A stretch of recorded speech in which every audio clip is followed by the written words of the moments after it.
Sim. Foi.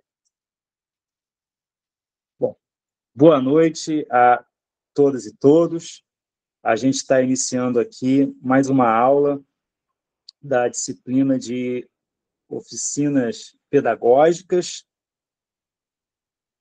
da especialização em Ciências Sociais e Educação Básica do Colégio Pedro II, com a turma 2025. Hoje, essa aula seria inteiramente dedicada a um debate sobre o livro Tecendo a Cidadania, que é um clássico sobre oficinas pedagógicas de direitos humanos, que vocês leram, que tem capítulos sobre oficinas pedagógicas tratando da vida como direito, do direito a uma alimentação sadia, da saúde como direito, do direito a um meio ambiente saudável, do direito a se ter onde morar, do direito a uma escola para todos e do direito de participar, que é a democracia.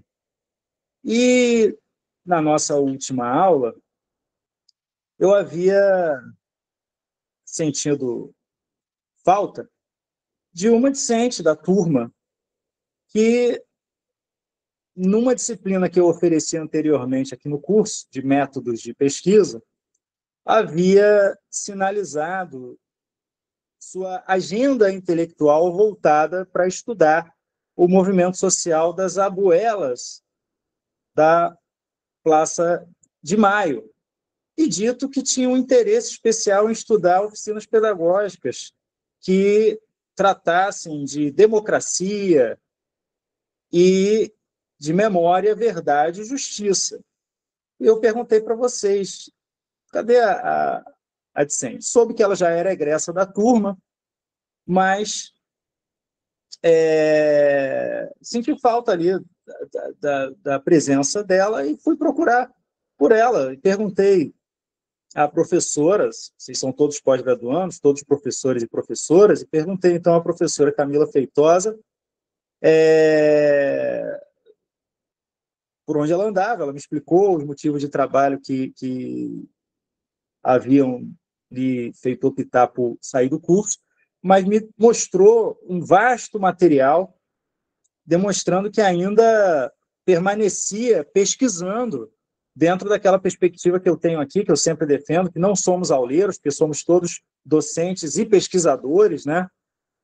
E muitas vezes essas pesquisas são pesquisas para a gente preparar a aula, mas não é dar uma aula pegando uma apostila e reproduzindo o conteúdo. Não é dar 40 aulas iguais, como se a gente não tivesse que ter um momento para reflexão, para leitura, para adensar aquele conhecimento. Então, se trata de uma professora pesquisadora. E a professora Camila Feitosa falou, olha, eu tenho aqui uma oficina pedagógica sobre as abuelas da Praça de Maio, eu estou agora com um artigo no Prelo, um artigo que eu escrevi sobre esse tema, e eu tenho um material todo.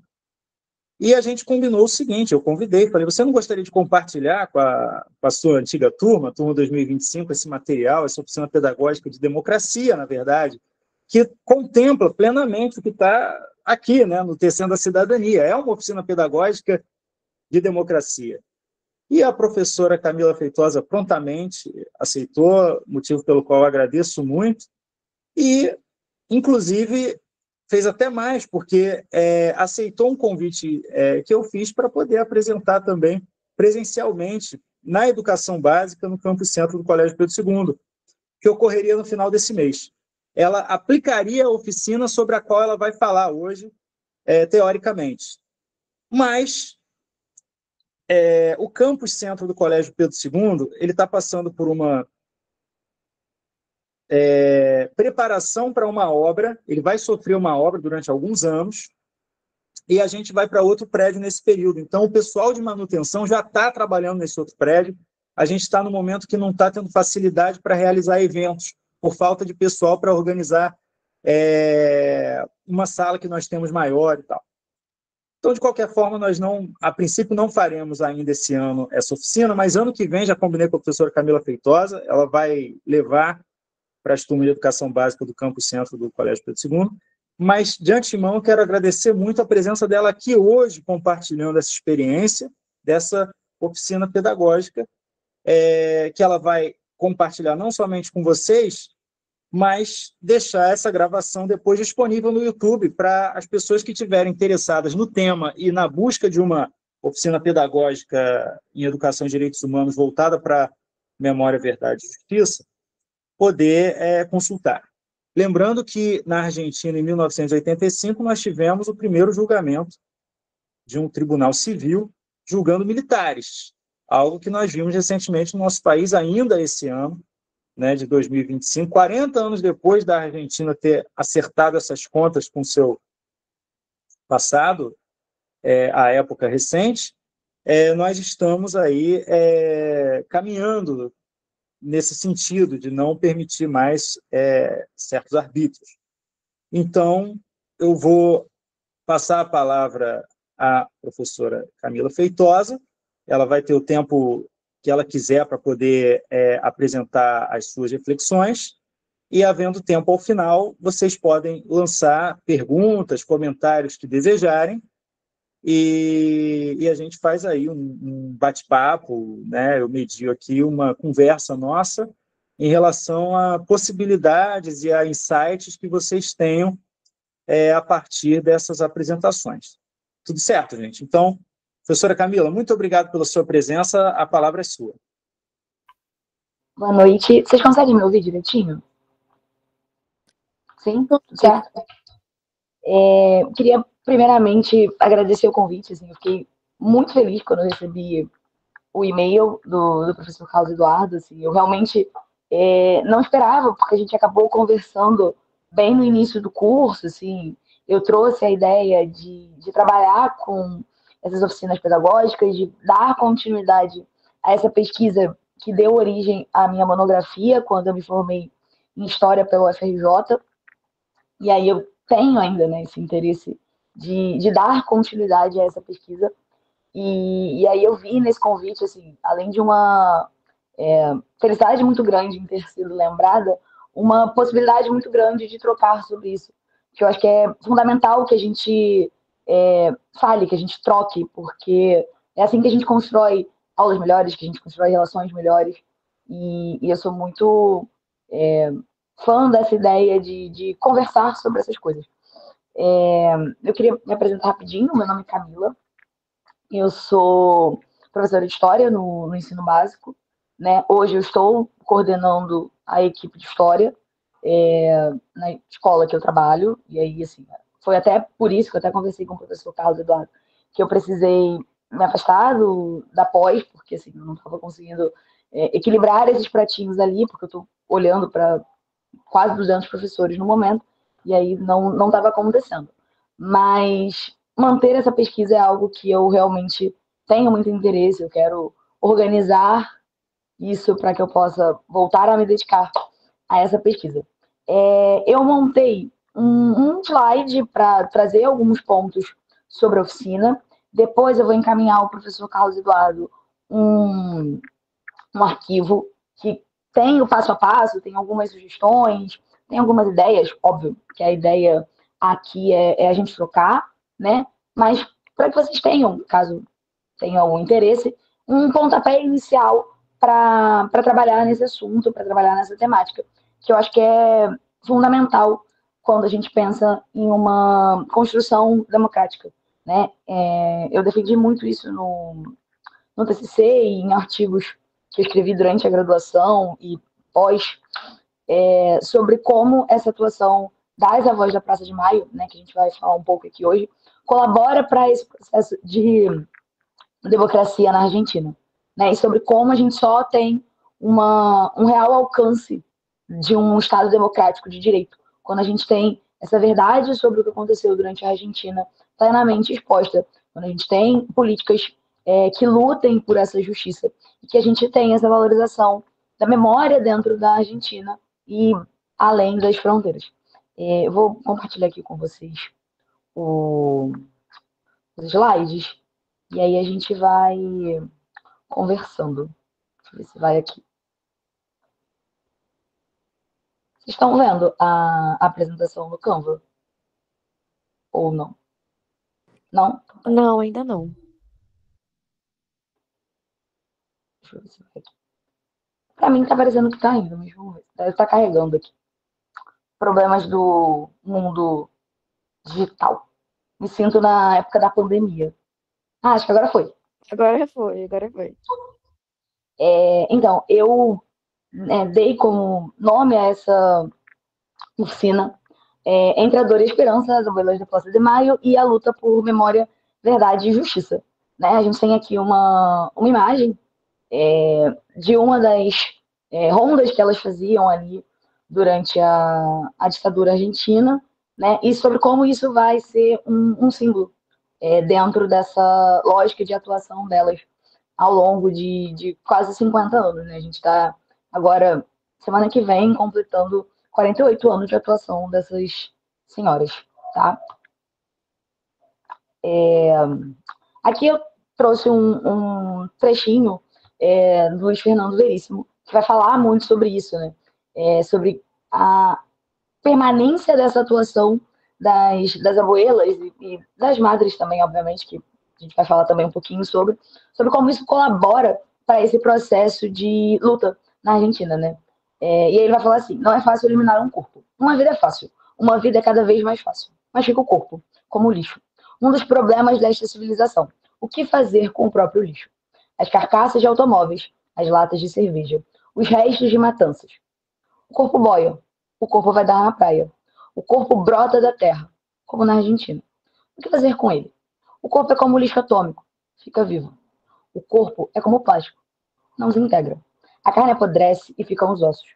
Forno crematório não resolve, ficam os dentes, ficam as cinzas, fica a memória, ficam as mães, como na Argentina. E eu acho que aí, a partir dessa ideia, a gente já consegue perceber a importância que elas têm, né? A relevância que a gente vai ter dessa atuação. Aqui a gente está falando de um texto escrito pelo Veríssimo ainda na década de 80, né? Logo após o processo de redemocratização, e sobre como isso permanece. A gente tem a atuação delas acontecendo ali na década de 70, a gente vai ter uma força muito grande no processo de redemocratização na década de 80, mas isso permanece. A gente vai ter essa reconfiguração das ações das abuelas ao longo de 5 décadas. Assim, eu trouxe como alguns dos objetivos, né, para essa oficina. A gente primeiro precisa compreender o que é essa ideia de terrorismo de Estado, de como isso vai colaborar para o processo de apropriação dessas crianças, né, que essas abuelas vão procurar. Analisar muito essa questão das narrativas, de como a junta militar constrói essa ideia. Trabalhar também, a gente pode, através disso, a luta por memória, verdade e justiça. A gente pode também trabalhar em uma pegada mais interdisciplinar. Eu até trouxe algumas sugestões para a gente fazer isso. A questão de como elas vão fazer uso do DNA, né, e de pesquisas genéticas ali ainda na década de 70, e elas vão ser referências, elas vão ser pioneiras nesse processo. Então a gente pode fazer, no caso, talvez, de uma oficina, de uma atividade interdisciplinar, trabalhando ali com ciências, com biologia, acho que é bem interessante trabalhar com isso também. E trabalhar também o impacto que elas têm, né, na defesa à identidade. Elas vão trabalhar muito com esse ponto sobre como essa verdade é fundamental para um processo de construção da identidade dessas crianças, né, hoje adultos, que foram apropriadas, que foram sequestradas pelo Estado argentino, num processo de tentar desestruturar e dizimar os seus pais, de maneira física, mas também num processo emocional e num processo, né, da questão hereditária, do se passar para frente através dos seus filhos.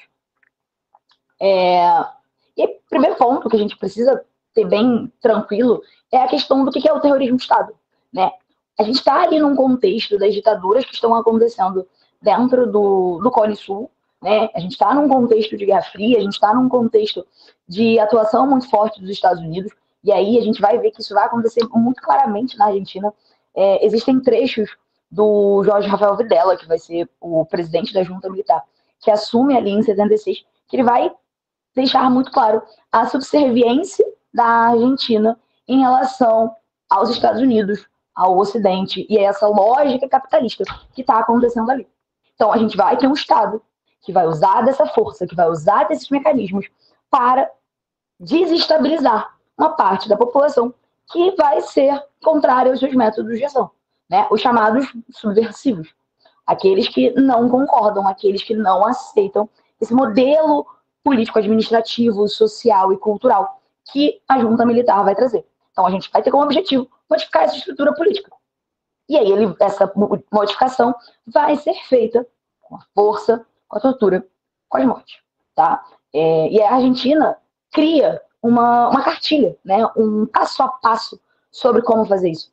A gente vai ter as investigações, a gente vai ter as prisões, os depoimentos junto às torturas, a gente vai ter as mortes, né, e esses desaparecidos políticos, mas a gente vai ter um ponto muito específico na história, né, que diferentemente do que acontece quando a gente olha para outros países aqui da América do Sul, do Cone Sul, que passam por essas ditaduras, que vai ser a apropriação sistemática de crianças para organizar esse terrorismo de Estado. E aí, a partir dessa atuação sistemática de apropriação, a gente vai ter a atuação tanto das madres quanto das abuelas, né, lutando contra essa violência de Estado que está acontecendo ali dentro da Argentina. Gente, uma coisa, tá? Eu vou falar para vocês. Eu falo um pouquinho rápido, então se alguém não estiver entendendo, avisa. E outra coisa, se vocês quiserem perguntar, assim, eu sei que, óbvio, que eu estou expondo uma pesquisa que eu fiz, mas se vocês quiserem perguntar, se vocês quiserem participar, a gente está aqui para trocar. Eu acho que a ideia principal é essa, a gente realizar uma troca aqui de experiências, de entender o que vocês estão pensando sobre isso também, tá? Por favor. Não precisa deixar para o final, não. Pode só falar aí. E aí é importante que a gente entenda qual é a justificativa que esses militares vão trazer para que a gente tenha esse golpe. Tá? A Argentina tem um histórico de golpes militares, de derrubada de governos. Durante o século XX, a gente vai ter 5 golpes militares, né? Acontecem 4 antes desse que Jorge Rafael Videla lidera. A Argentina passa por inúmeras instabilidades políticas, econômicas, sociais. A gente tem ali o debate sobre a atuação do Perón, desse processo de manutenção dessa ideia de um nacionalismo ali muito forte, batendo de frente com esse ideal de internacionalização da economia, que vai vir muito forte ali pós-Bretton Woods, em 44, né? A gente vai ter uma força muito grande dessa lógica, essa intervenção estadunidense num contexto de Guerra Fria. E aí a gente vai ter muitos processos acontecendo ali dentro da Argentina, né? Esse peronismo ainda está muito presente. A gente teve um processo de redemocratização ali em 73, que ressurge com o Perón enquanto presidente. Ele vai ser eleito em 73, em 74 ele vem a falecer, assume a sua vice e também esposa, Isabelita Perón. Mas a Isabelita, além de não ter o apoio que o Perón tinha, ela não tem esse jogo de cintura, essa governança que a gente precisa, essa governabilidade para estruturar essa política tão complexa que é a Argentina. E aí a gente vai ter uma gradual ascensão desses militares ali entre 74 e 76, né? Esse golpe vai acontecer ali no dia 24 de março de 76. E esse golpe, ele vai vir sendo justificado de muitas formas, né? A gente vai ter esse ideal messiânico que o Jorge Rafael Videla, em inúmeras falas, vai fazer. Ele vai ao rádio, em entrevistas, por exemplo, ao Clarín, que é um importante jornal ali da Argentina. Ele vai falar muito sobre isso, sobre como ele está salvando a Argentina, sobre como ele está seguindo esses valores cristãos, sobre como ele está trazendo essa lógica de salvar a Argentina do comunismo, do subversivo, do peronismo, do nacionalismo, de como ele é uma figura que está ali se colocando disposto a se entregar pela Argentina. Tá? E essa temática do Videla, ela continua. Tá? Ele vai fazer isso assim, durante o período em que ele governa, mas quando você olha para os discursos dele, na década de 80, de 90, nos anos 2000, quando ele é preso ele vai, mais uma vez, bater de frente e falar, não, eu estou salvando a Argentina. Tudo que eu fiz foi pelo bem da Argentina. Deus me escolheu para salvar a Argentina. Então ele vai trazer muito forte esse processo messiânico, essa ideia de salvar essa Argentina. E aí, colaborando com isso, ele vai trazer também a ideia de valorização dos verdadeiros argentinos. Porque os verdadeiros argentinos não eram peronistas, os verdadeiros argentinos não eram os subversivos. Então ele vai defender, né, um discurso que a gente ainda escuta, esses valores de pátria, família, de Deus, e ele justifica tudo o que ele faz pelo bem da Argentina. Tá? Ele vai justificar, ele vai falar que o próprio plano sistemático de apropriação dessas crianças faz parte do interesse de salvar essa Argentina, de salvar esse processo ali que ele está estruturando, essa forma de atuação ali que ele traz, tá? E ele bate forte, né, nessa justificativa. Aqui eu trouxe um trechinho, mas não, obviamente eu não vou ler o trecho todo, acho que depois vocês podem dar uma olhada. Mas aqui, ó, só a última frase dele, acho que já traz bem, de forma bem emblemática esse posicionamento, né? Ele está falando aqui sobre o que ele fez, sobre os atos que ele cometeu, e que ele sempre fez isso pelo bem da Argentina. E ele ainda fala aqui, ó, abre aspas, hoje governam o nosso país e pretendem levantar-se como paladinos da defesa dos direitos humanos. Ele está falando da galera que há pouco tempo eram os subversivos, que agora eles querem bancar os defensores dos direitos humanos, né? Que para eles é um absurdo isso. E aí ele encerra falando que, diante dessa realidade que não está em minhas mãos modificar, assumirei sob protesto a injusta condenação. Então ele está falando que ele foi condenado injustamente, que ele não fez nada de errado, que ele sim cometeu atos, mas que todos esses atos foram pelo bem da Argentina. E aí ele continua falando sobre como essa contribuição de minha parte à condição nacional. E aí ele fecha em eu a ofereço a modo de um ato e de mais um serviço que devo prestar a Deus nosso Senhor e a pátria. Então ele está justificando todo esse processo. Então eu acho que isso é interessante da gente trabalhar com os alunos, de trazer essa perspectiva, né? De olhar para esse discurso, óbvio. A gente vai fazer uma seleção, a gente vai trazer um trechinho, até porque a gente tem um planejamento a ser seguido, a gente tem um material didático ali que guia, então a gente tem uma organização de quanto tempo a gente consegue oferecer para trabalhar isso, mas a gente consegue ir inserindo outros tipos de análise para esses alunos. Eu acho que eu acredito muito que só essa quadro, apostila, cópia, é muito maçante, é muito cansativo, não rende, sabe? Assim, se você pensar, os alunos passam, sei lá, 30 horas por semana na escola. Se eles passarem 30 horas copiando, será que eles realmente vão aprender o que eles copiaram por 30 horas? Sabe? Eu acho que trazer essas perspectivas diferentes atrai uma atenção desse aluno que às vezes ele não vai ter se ele estiver copiando. Se ele estiver copiando lá que o Videla justifica os atos dele, falando que ele fez isso por Deus e pela Argentina. É diferente dele ler o que o Videla está falando. Dele te escutar falando sobre isso. Dele escutar os colegas falando sobre isso. Sabe, sei lá, distribuir um pedacinho. Separar em grupos. Eu acho que é importante que a gente trabalhe essa perspectiva. Não só aqui, né? Eu já fiz várias outras atividades. Há 2, 3 semanas, eu estava trabalhando o período pré-colonial com os meus alunos do 7º ano. A gente fez uma análise, óbvio, de alguns trechos da carta de Pero Vaz de Capinha. Eles acharam a coisa mais incrível do mundo.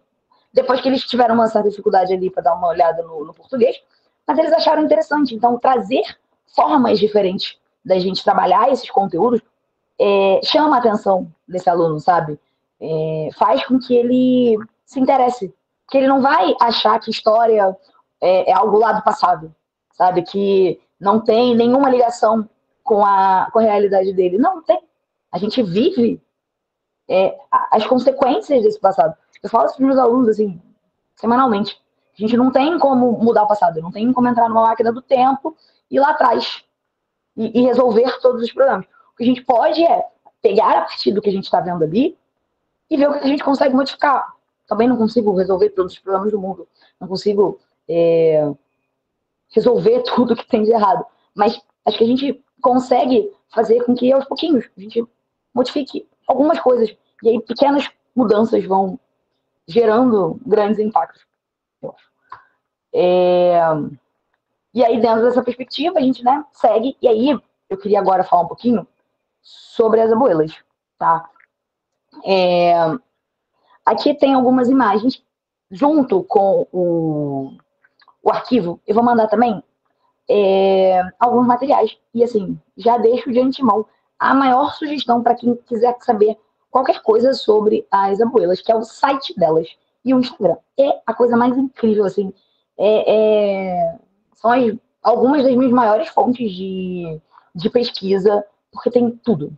Assim, tem vídeo, tem atividades, elas fazem conferências para trabalhar a temática sobre como você pode trabalhar com o tema que elas, né, o que elas estão fazendo em sala de aula. Tem material para professores, tem material para alunos, elas separam por segmento de ensino. Assim, é brilhante. Eu poderia passar 3 dias falando apenas sobre tudo que tem ali. Fala, Isa. Camila, mas eu acho que você tinha comentado, é que na hora a minha internet deu uma balançada, mas acho que você tinha comentado em relação à identidade argentina, em relação a abuelas. Foi isso que você comentou, da questão da construção de uma identidade? Você pode repetir isso, por favor? Que eu pelo menos, eu gosto muito dessa temática, né, de movimentos que ajudam na construção de identidades, né? Se você puder falar sobre isso mais, assim, seria incrível.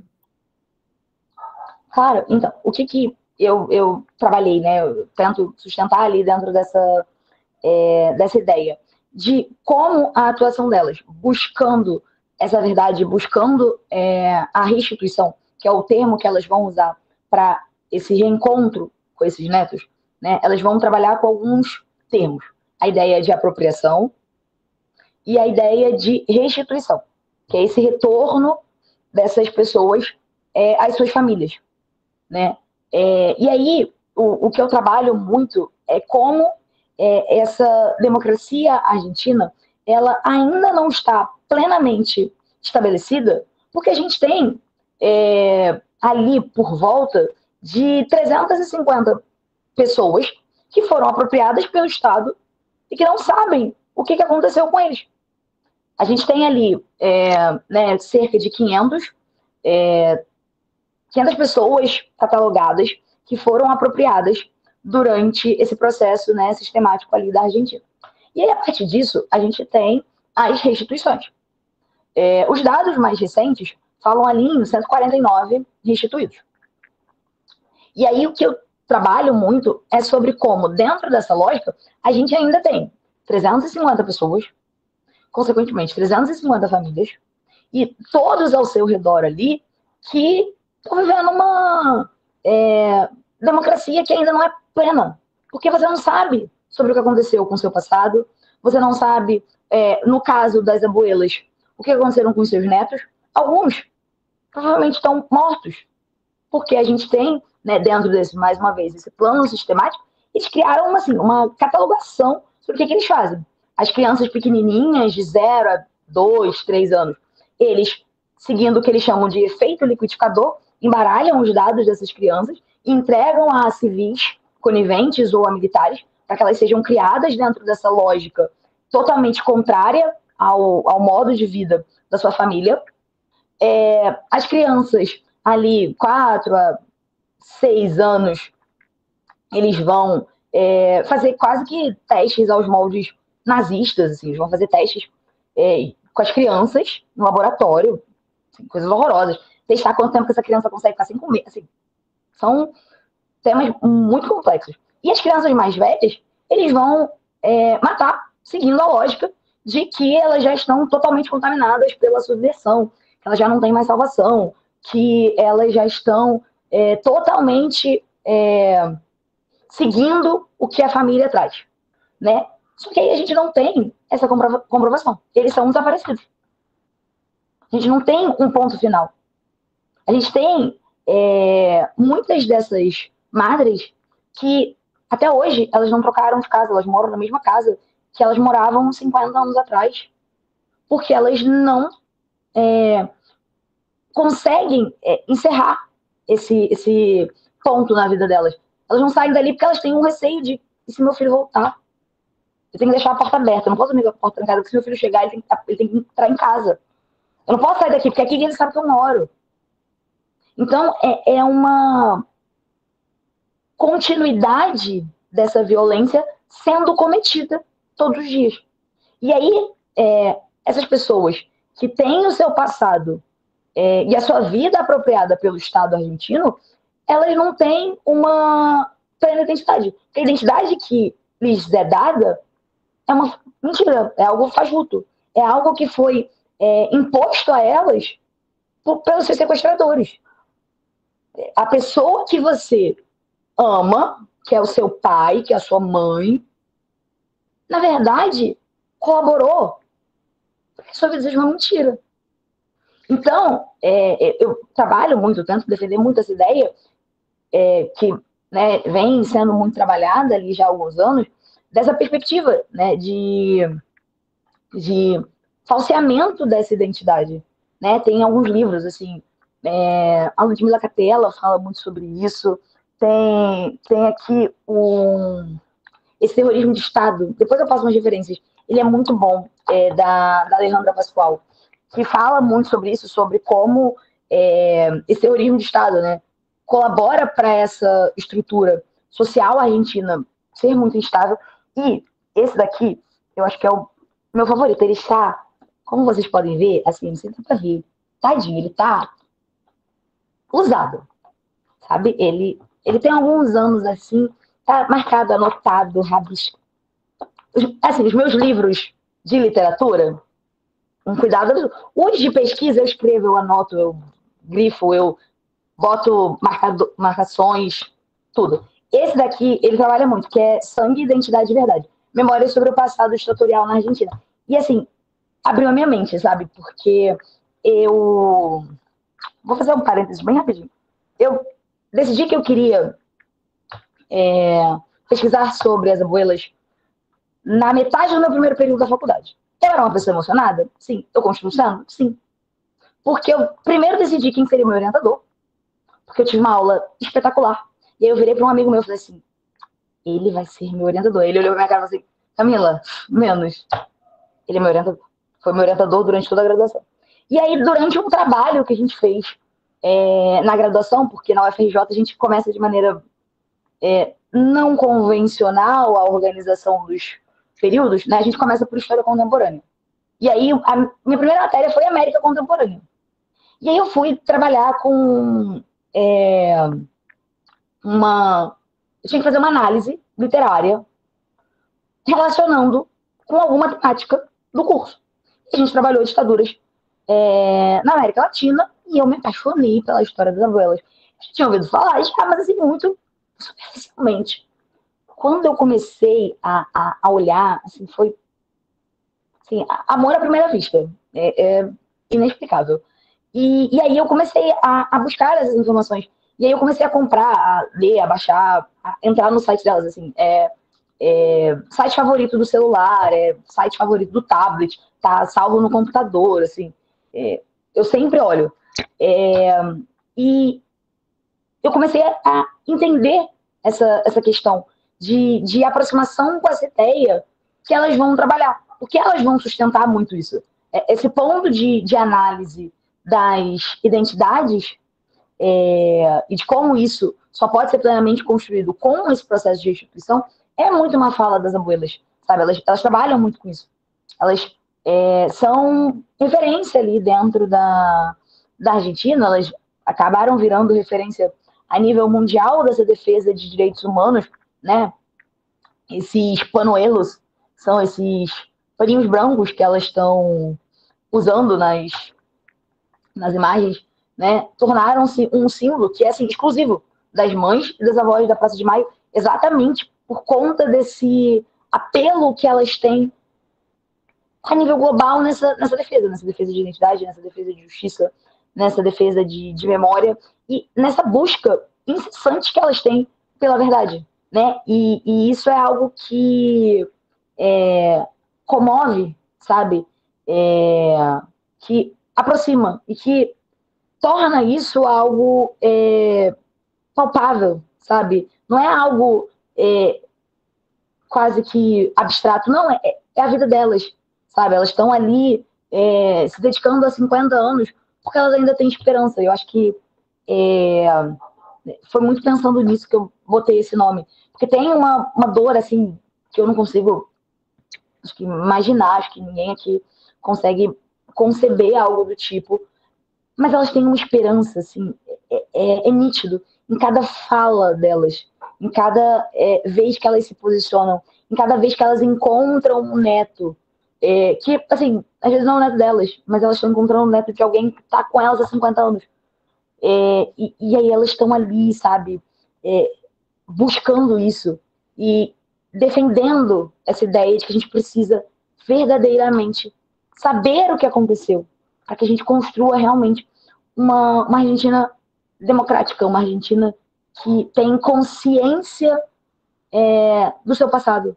Porque se você não sabe o que aconteceu antes, tudo que você constrói depois é um castelo de areia, é uma mentira, é instável. Porque você não tem ali uma base sólida.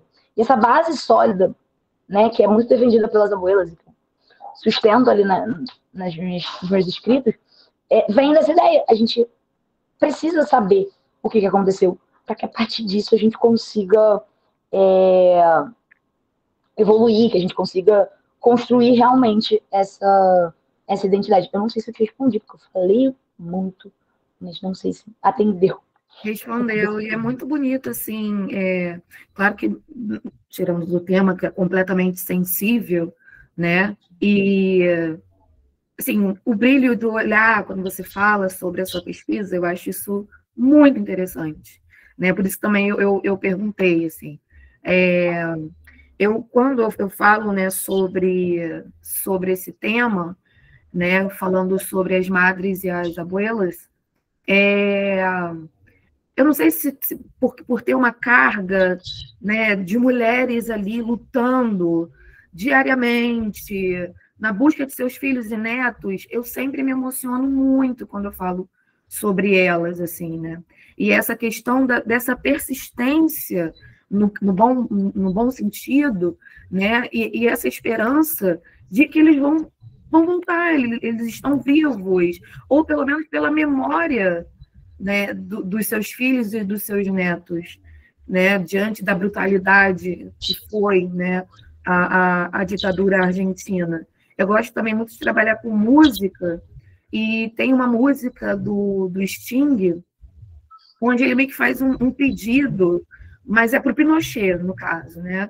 Mas ele faz um pedido, porque ele fala que as mães estão sem seus filhos, sem suas crianças, né? Enfim, eu acho essas lutas, não romantizando, né, pelo amor de Deus, mas muito significativas, né? E como que esse terrorismo, né, como você bem colocou, o impacto que causa, né? Você comentando que muitas avós ainda continuam morando no mesmo lugar, né? Então, assim, aquela persistência de viver naquele lugar doloroso, né? Violento também, de certa forma, né? Então, é muito interessante. Eu também estou falando muito, mas é porque é um tema, de fato, que também me interessa muito. É muito interessante, porque a gente geralmente sempre externiza, né, coloca lá para a Europa os movimentos, né, de resistências, e a gente tem um exemplo do nosso lado, né, um exemplo permanente do nosso lado, né, que precisa ser, assim, mais falado, né? Precisa estar... Eu defendo que, pelo menos das minhas experiências, né, também como professora de história, tem pouco sobre elas, pouco material sobre elas, assim, nos livros didáticos, né? Elas só estão ali, geralmente, num trecho final, falando da resistência, né, na ditadura argentina, e aí falam sobre as madres e as abuelas. Só que eu falo assim, gente, que absurdo, né, falar pouco sobre isso. Então, e aí aquela disputa, né, nos livros didáticos também. Então, falar sobre a ditadura é mais importante do que falar dessas mulheres. Ainda tem esse peso, né? São as mulheres que estão ali, né? Eu vejo muito também por esse lado, né? São mulheres que estão batendo de frente com esses governos ditatoriais e ainda hoje nessas lutas. Então, sempre quando... acho que foi recentemente, uma abuela faleceu, né? Não sei, dá uma sensação, assim, parece que a gente está perdendo mesmo, né, essas pessoas. E aí, muito provavelmente, eu não sei, né, eu acabei não lendo sobre, mas eu não sei se ela encontrou o seu neto, né? Então, assim, essa morte, né, e nunca ter encontrado, né, ou pelo menos, não necessariamente o corpo, mas o registro, né, de que ele foi assassinado pelo Estado argentino, né? Então, com certeza são dores imensas, né?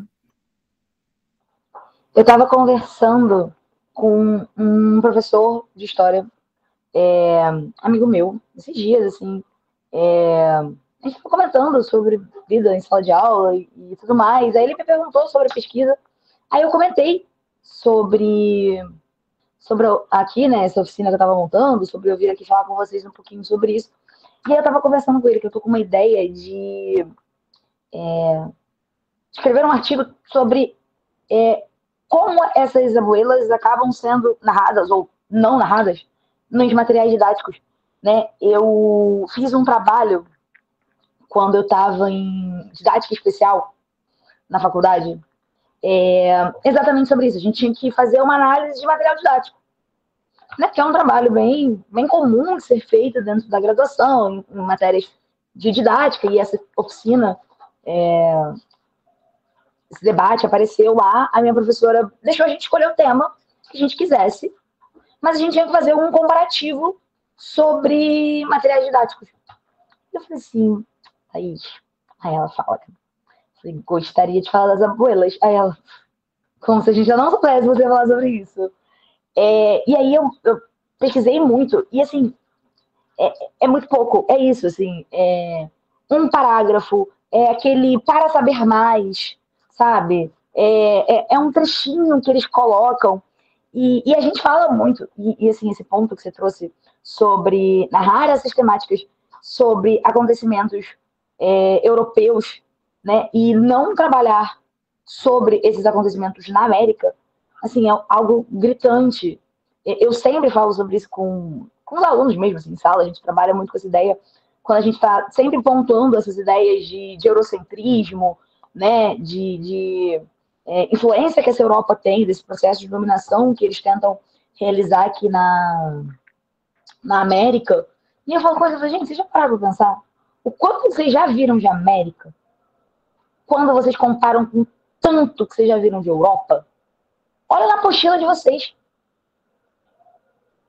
Sabe? Por exemplo, a gente tem, sei lá, um capítulo que fala assim, América antes da colonização. Aí você engole de tudo da América, tudo.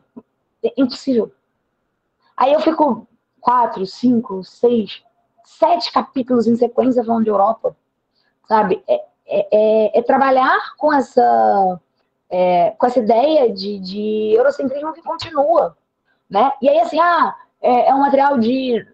Não, você olha livros didáticos mesmo, clássicos, e eles são ainda muito eurocentrados, né? E eles também não trazem sobre o caso das abuelas, mas sobre as ditaduras na América, muito pouco, né? Assim, cita-se, mas não tem um debate, né? Eu estava falando, até comentei isso com o professor Carlos Eduardo, quando eu dei aula sobre ditadura civil militar no Brasil, né? A gente estava falando sobre isso, eu trabalhei com a questão dos indígenas durante a ditadura.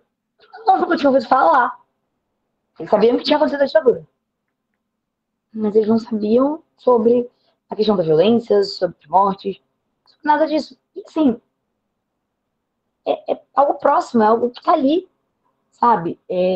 Então, tentar aproximar esses alunos, tratar dessa realidade. E aí, assim, o caso das abuelas, a gente consegue puxar, porque é algo que está acontecendo. Eles vivem com o celular na mão. Eles podem abrir o Instagram e dar uma olhada na página delas, que é super completa, que tem relatos, que tem fotos, que tem a cada neto que é restituído, elas colocam ali fotos e são fontes, né, para esse trabalho, para esse olhar mais atento sobre uma história que está acontecendo, né? É o passado, é algo que aconteceu na década de 70, na década de 80, sim, mas é algo que está acontecendo hoje.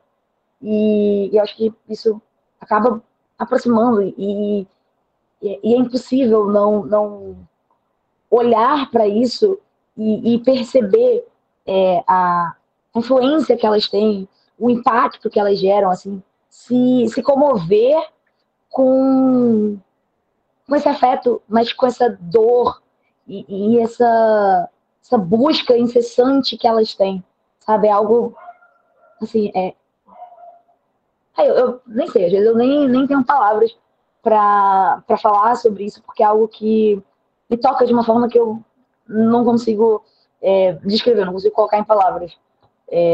Quando eu estava escrevendo a monografia, assim, eu às vezes parava, porque eu falava assim, gente, é algo muito difícil. Eu tinha que parar, eu lia relatos e eu falava, gente, às vezes eu não consigo ler.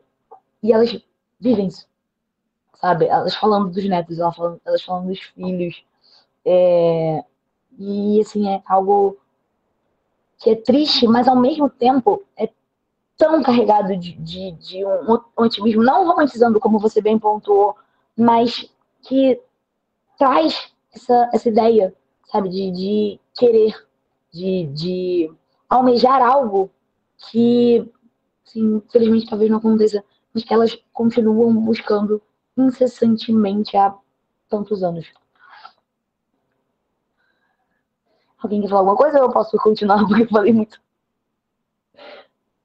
Vou continuar. Se alguém quiser falar alguma coisa, a gente abre. Camila, professora Camila, acredito que seja mais uma reflexão, né? Você falou assim, eu estava fazendo uma leitura, alguma coisa que me toca, que sente, né? E antes de eu formular essa reflexão / pergunta, ou apenas uma reflexão, eu estava pensando, por qual motivo a gente escreve um determinado tema e não escreve um outro tema, né? Estava pensando nesse assunto. E aí eu estava me lembrando que muitos anos atrás eu fui ver um filme, A Pedra da Paciência. Acho que era um filme italiano, alguma coisa desse tipo. E eu fiquei muito chocado que o filme parece que era afegão, mas foi filmado no Iraque, né? O que chamou a atenção é que a realidade ela costuma ser pior do que no filme, né? Ela está mostrando uma cidade completamente destruída. Agora, recentemente, eu vi alguma imagem de um fotógrafo. Ele pegou a Gaza antes do ataque, né, de Israel e posteriormente, né? Uma coisa que toca muito, né? Mas eu fico pensando assim, e a guerra no Sudão? Quem vai falar sobre a guerra do Sudão? Assim, porque algumas dores nos levam à reflexão e outras não, né? Então, você estava falando no tema da pesquisa, né? A minha pesquisa já mudou 3 vezes. E ela mudou depois da qualificação, né? Então, em determinado momento, você está escrevendo sobre alguma coisa e lhe foge, né? Eu perdi uma senhora que ela passou a vida toda cuidando de gatos e plantas, né? Eu estava conversando com minha irmã hoje de tarde e minha irmã falou assim, é uma pessoa especial, pô. Ela passou a vida cuidando de gatos e plantas. E aí eu fico perguntando assim, é doloroso, né? Você não saber onde estão os filhos, né? Deve ser muito doloroso. Mas eu fico perguntando, e as mães de Jacari, que são um processo próximo a gente? Assim, por que você escolheu as mães da Argentina e não as nossas mães? Basicamente isso.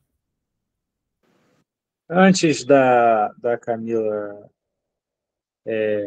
dar prosseguimento à reflexão que o João Otaviano trouxe, identificá-lo, né, João Otaviano, que a gente falou antes de estar gravando. O João Otaviano Perdão. mestrando, além de ser aqui discente da especialização em Ciências Sociais e Educação Básica, que é um curso que tem muitos alunos que são mestres, que são doutores, que são mestrandos, que são doutorandos. O João Otaviano é mestrando, a Isabelle Morif, acertei, Isabelle? Quase. É mestranda do Prof. História, né? E o João Otaviano é mestrando aqui do Colégio Pedro II, é orientado pelo meu querido amigo André Tato, professor André Tato, em fase já de defesa de dissertação e produto educacional pelo Prof-EPT, o nosso programa de pós-graduação profissional em educação profissional e tecnológica. E esse programa se vincula muito a essa disciplina em especial, porque, diferente da primeira disciplina que eu ofereci para vocês, que era ligada ao GCISM, que é o Grupo de Estudos de Ciências Sociais e Memória do LAED, essa disciplina está muito ligada ao GDPT, que é o Grupo de Educação e Direitos Humanos no Ensino Profissional e Tecnológico, e que vai promover no dia 14, e aí eu vou aproveitar o gancho, dia 14, que é o próxima terça, e dia 21, o terceiro Seminário de Educação e Direitos Humanos no Ensino Profissional e Tecnológico, em que a gente vai receber no dia 14 o professor, que também é historiador, Rogério Cunha de Castro, para falar de Educação e Direitos Humanos no Ensino Profissional e Tecnológico. Ele vai trazer uma reflexão sobre as escolas sindicais, as escolas modernas, o ensino profissional dentro de uma perspectiva, inclusive, anarquista. E no dia 21 nós vamos receber mestras e mestres pelo Prof-EPT. Então, colegas, inclusive colegas de mesma turma, né, João Otaviano? Isso, o Bruno Bacelar, o Bruno é a ótimo. Lorena, a Juliana Romão, o Antônio Oreiro, que são pesquisadores do GDPT, que são mestres e mestras pelo Prof-EPT aqui do Colégio Pedro II. Então, como ele falou da pesquisa dele, que ele mudou várias vezes, e escolher um objeto de pesquisa é uma coisa que cada um sabe responder por que chegou e por que aquilo lhe sensibilizou tanto. Ele falou disso, então achei oportuno, né? Lembrando que aqui estamos sempre nos vendo como professores, além de pós-graduandos, professores e pesquisadores, né? Eu gosto sempre de frisar isso. E, antes de passar a palavra a Camila Feitosa, também reforçar que eu acho muito oportuno a gente poder fazer esse diálogo sul-sul, né? Porque eu lembro do Darcy Ribeiro que falava, poxa, na minha geração a gente se compadecia da dor do operário do leste europeu. Então, o operário que está passando fome lá no leste europeu, ou em Luanda, ou em Buenos Aires, ele merece a minha compaixão, né? Da mesma Gonzalez, forma que aqui do lado. Isso, é uma frase... e isso eu acho importante. A gente, ano passado, recebeu aqui uma pesquisadora de Luanda, em Angola, a professora doutora Florita Tello, que trouxe uma reflexão muito interessante sobre educação e direitos humanos em Angola. E a gente, esse ano, teve uma reflexão sobre educação e direitos humanos em Portugal, a partir de um caso envolvendo... Eu vou aqui usar uma expressão forte, mas envolvendo assédio contra professores, à medida que os pais não aceitaram educação de gênero.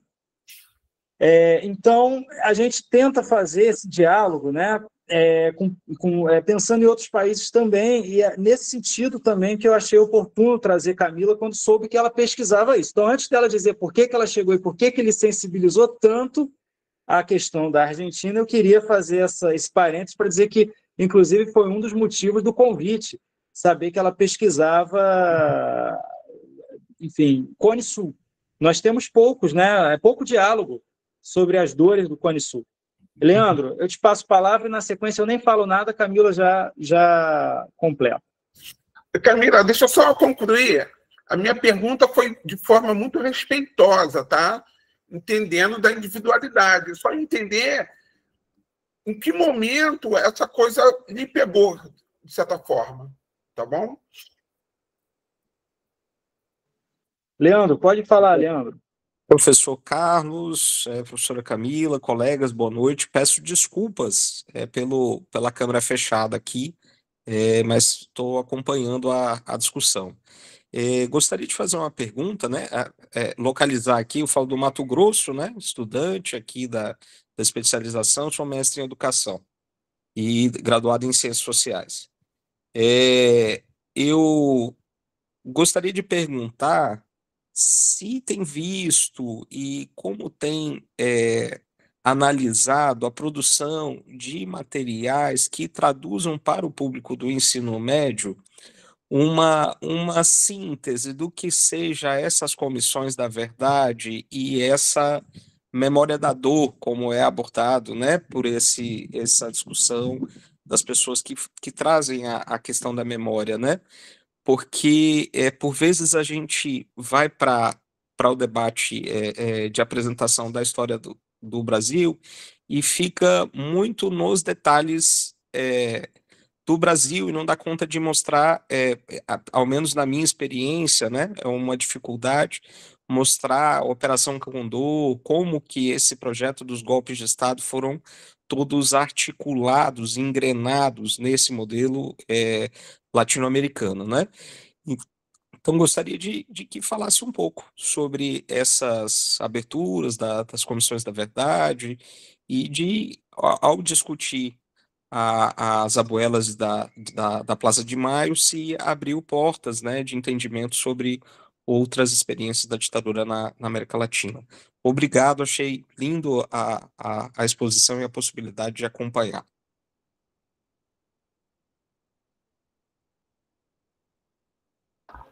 Então, João, assim, eu acho que eu primeiro me apaixonei pelo tema, porque foi algo que, assim, uma amiga minha, historiadora, assim, incrível, uma baita referência para mim, que super me incentivou quando eu falei que eu queria fazer história. Eu conversava muito com ela durante o meu primeiro período. Eu falei assim, ai, Ju, eu tô adorando as aulas de América. Já era uma temática que eu gostava muito na época da escola. Assim, eu achava que eu tinha muito pouca aula sobre história da América. Aquilo que a gente já estava falando, né? Assim, via 200 capítulos sobre Europa, mas a América era assim, um detalhe, algo muito sutil. E aí eu falei, nossa, eu tô super empolgada. E eu vou fazer um trabalho. E aí ela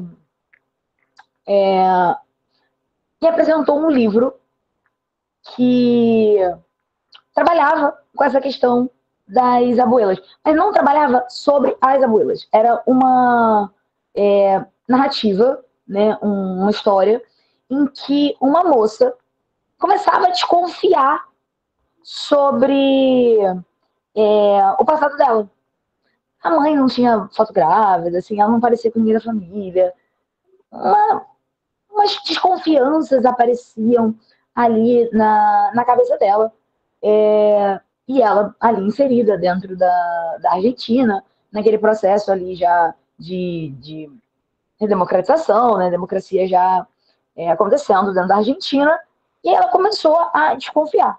Até que ela conhece o trabalho das abuelas, que ela faz um exame de DNA, a gente até vai falar um pouquinho sobre isso daqui a pouco, e aí ela descobre que ela realmente não é filha daquela família.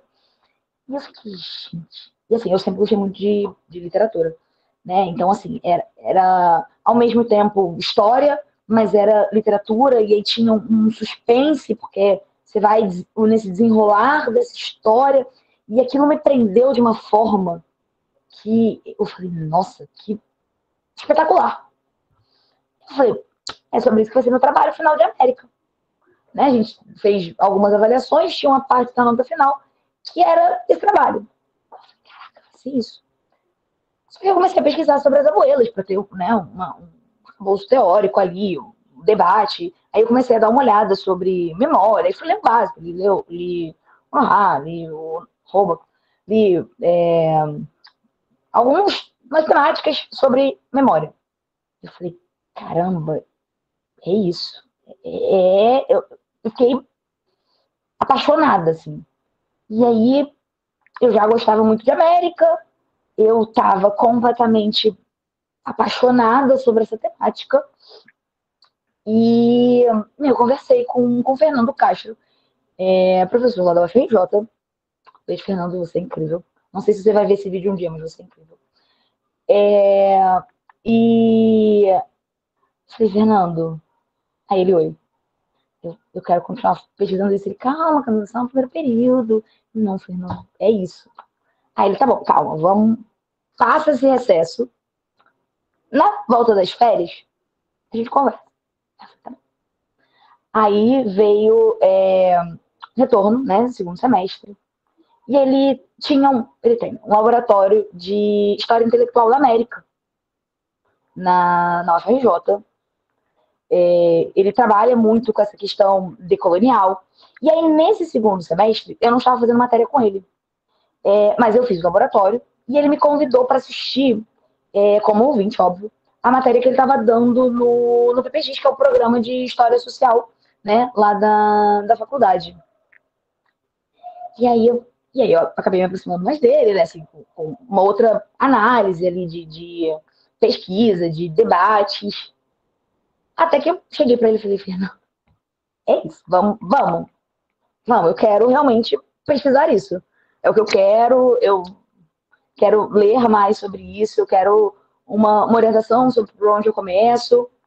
Aí eu falei, tá. Aí ele me deu o básico que você precisa sobre essa temática. Aí eu fui começar a estudar história oral, porque é uma temática, né, que você precisa por conta das análises ali, questão de memória.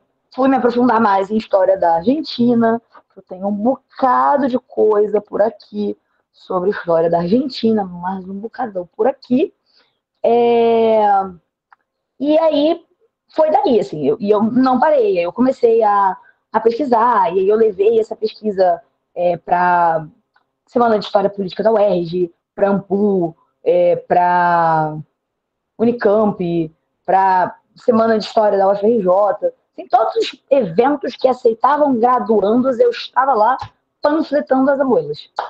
E aí, sim, acho que foi uma coisa de identificação, de aproximação, sabe? Algo que me tocou de uma forma que, assim, eu nem sei explicar, sabe? É algo que me cativou. Assim, eu não consigo dizer assim, por que elas e não outro movimento? Eu acho que é algo que a gente, sei lá, no meu caso, eu senti, sabe? Que era aquilo. Tinha que ser. E assim, eu sou muito emocionada. Eu tenho 2 tatuagens por conta das vovozinhas. Tem um que é Recordar é Resistir, que tá no meu braço esquerdo, e tem um Memórias no braço. Não, o Recordar é Resistir no direito e o Memórias no braço esquerdo. Porque eu acredito muito no que eu faço. Eu gosto muito do que eu faço. E assim, eu sou apaixonada nessa questão. E aí, assim, até linkando com o que o Leandro falou, né? Essa atuação ali, acho que é muito, muito simbólica, sabe? Agradeço as gentis palavras de todos vocês, Isabelle, Leandro, o João, obviamente o professor Carlos também. Mas assim, algo que essa atuação delas, essa busca, aproxima, sabe? Você torna essa história, torna essa realidade algo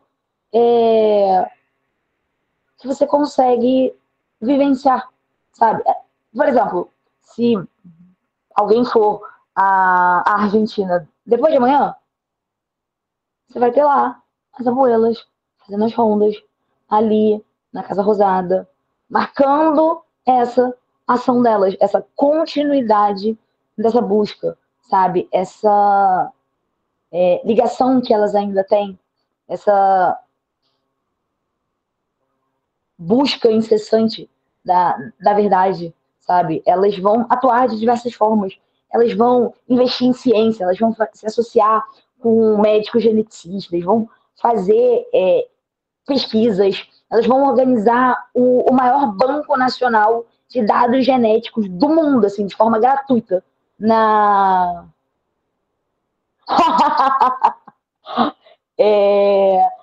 E exatamente. Não só pelos corredores de FIX. Eu tenho que te mostrar o material, Letícia, que eu montei para a aula de ditadura argentina que eu vou dar essa semana, porque a gente estava conversando, Isabelle, é muito louco. Aí o que eu fiz? Eu montei o material. A risada da Camila, porque a gente está gravando, ninguém vai entender, é porque aqui no chat veio o comentário: Camila pelos corredores do IFIX, sempre desde sempre, espalhando as palavras das abuelas, da Letícia Gomes, que provavelmente foi colega de curso. Foi. E o João, não, é que o João falou, a risada foi porque o João falou para eu deixar um espaço no corpo para as tatuagens do doutorado. Aqui acima. Camila, deixa uma parte do corpo para as tatuagens no doutorado, tá certo. Eu vi aqui embaixo. Assim também. Mas a gente vai continuar com as abuelas, fiquem tranquilos, até mais. Camila, olha, eu nem julgo, Camila. Eu sou assim com a minha pesquisa no mestrado. Eu sou vascaína e eu estou estudando a barreira do Vasco. Já tinha tatuado. Agora vai ter que ter espaço aqui. É isso. É convicção o nome disso, Isabelle. É convicção do que se faz. Entendeu? Eu acredito no que eu faço. Eu acredito no sentimento que eu trago pelas abuelas. Eu queria mostrar o livro para vocês, mas eu tenho muito livro aqui. Eu vou mandar depois para vocês esses alguns livros aí, caso alguém tenha interesse de dar uma olhada. Vamos passar aqui para eu comentar mais algumas coisinhas. Aqui é só uma breve introdução sobre essa atuação das abuelas, né? Elas vêm como um grupo que surge a partir da atuação das madres, né? A gente vai seguir sempre a ideia de que toda abuela é uma madre, mas nem toda madre é uma abuela, né? Então a gente tem mães que perdem só os seus filhos, não perdem netos, porque ainda não os tinham. Então as abuelas fazem parte, né, dessa dualidade ali de buscarem seus filhos, mas de buscarem também os seus netos, né? E aí elas vão buscando ali incessantemente. Elas começam em outubro de 77 e continuam até hoje nesse processo. Aqui a gente traz, né, a reflexão sobre esse processo de apropriação e sobre como isso vai trazer essas consequências. Foi o que eu estava apontando, né, que a gente conversou, Isabel, sobre essa questão da identidade, né, sobre quanto da sua identidade é falsa, criada ali a partir de uma ideia. Porque qual era o objetivo, né? O ideal da junta era realmente dominar essas crianças de forma física e emocional. Eles se apropriavam da criança e eles criavam nela uma identidade que não existe. E aí eles construíam aquilo.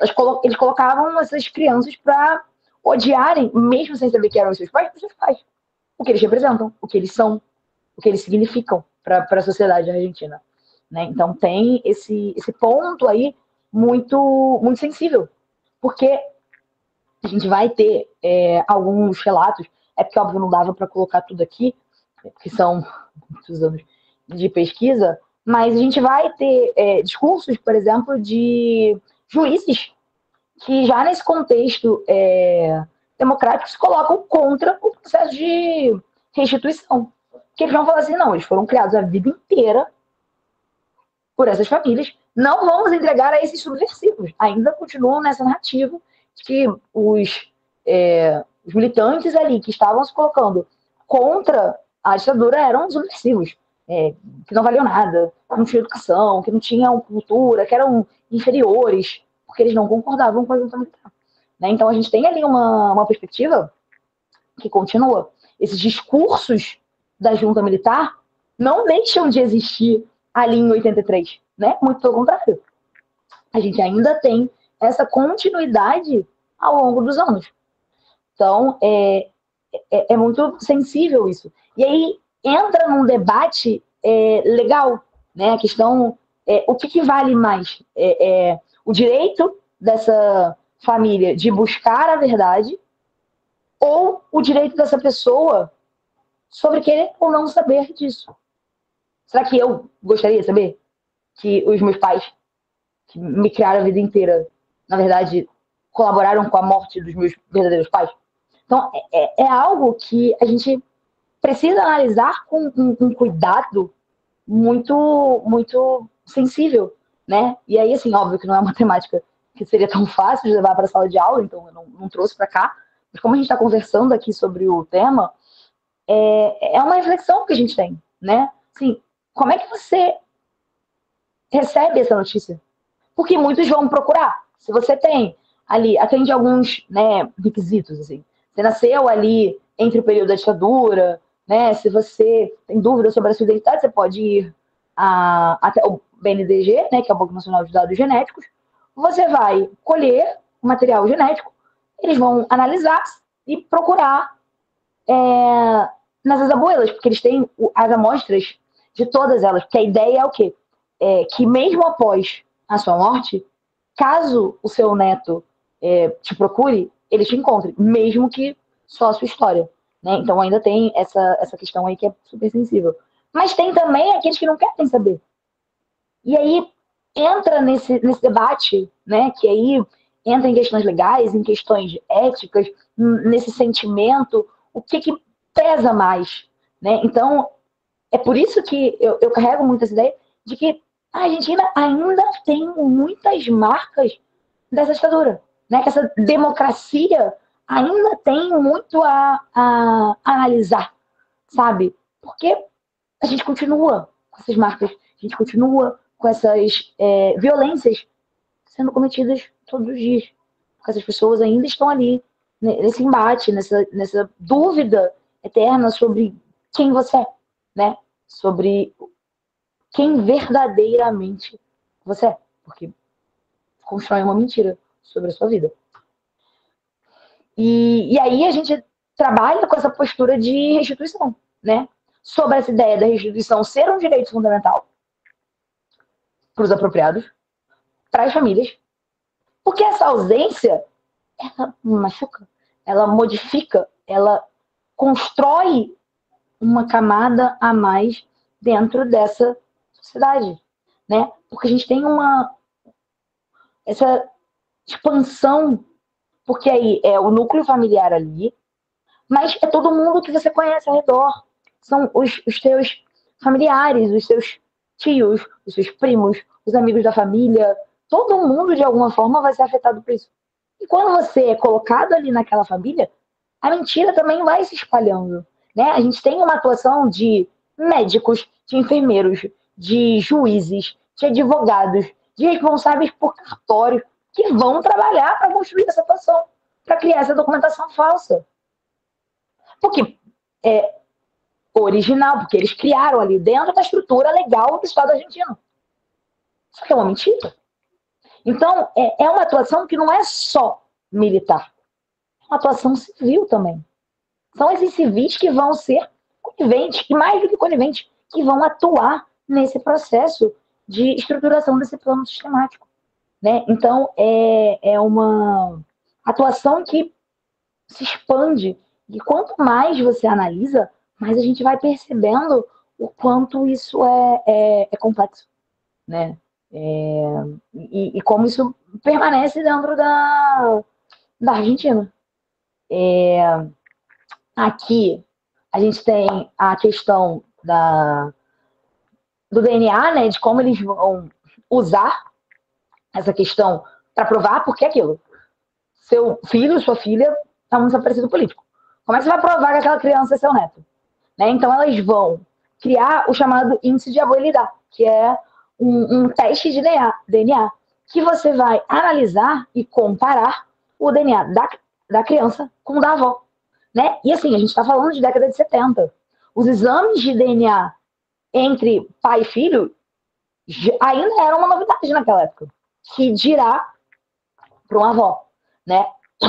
E aí Perdão. Através disso, a gente vai ter a organização do Banco Nacional de Dados, né, genéticos, que eu já tinha comentado, que vai ser criado já no período democrático, né, mas que está lá até hoje, né, que está ali servindo como um mecanismo de ampliação dessa ideia sobre a verdade e sobre como a gente tem esse uso da ciência, né? E pensando, por exemplo, levando para o lado da questão da oficina, né, de uso dentro de sala de aula, a gente pode trabalhar aí com uma questão de biologia, trazer, assim, vai depender de, né, como ficam as coisas na escola, mas trazer esse debate que eu acho que é super fundamental, que é super importante, né, e que aproxima também esse aluno, porque a gente não tem, e aí, voltando ao que Leandro e Isabel trouxeram, a questão do material didático, assim, é